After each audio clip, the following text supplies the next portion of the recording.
What if I told you that right now, someone just like you is walking away from everything they've ever known? Leaving behind family, friends, and the only home they've ever called their own, not by choice, but by necessity. Every single day, 100,000 people around the world are forced to leave their homes. That's more than 36 million people every year, but behind these numbers are real stories. Stories of mothers holding their children's hands as they cross borders they never wanted to cross. Stories of fathers carrying everything they own in a single backpack. Stories of children who don't understand why they can't go home. This is the reality of human migration. And today, we're going to look beyond the headlines and statistics. We're going to see the faces, hear the voices, and feel the emotions of those who journey into the unknown. Because migration isn't just about moving from one place to another. It's about hope, survival, and the incredible strength of the human spirit. Migration has been part of the human story since the beginning of time. Our ancestors moved in search of food, safety, and better opportunities. But today's migration is different.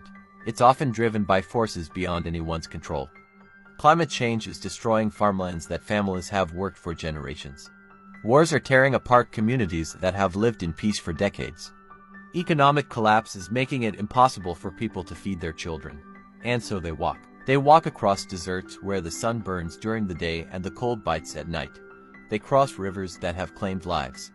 They travel in overcrowded boats, trains, and buses, all for the chance at something better. But let's pause for a moment and imagine what this really means. Picture your own home right now, the bed where you sleep every night, the kitchen where you share meals, the photos on your walls that tell the story of your life. Now imagine having to leave all of that behind in a single day. Imagine telling your children that they can only bring one toy.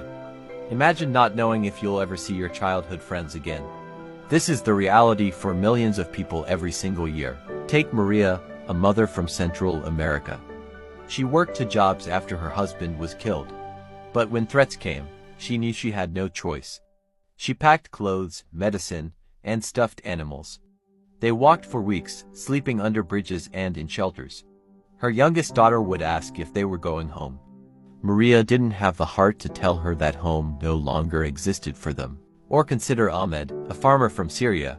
His family had grown olives for 200 years.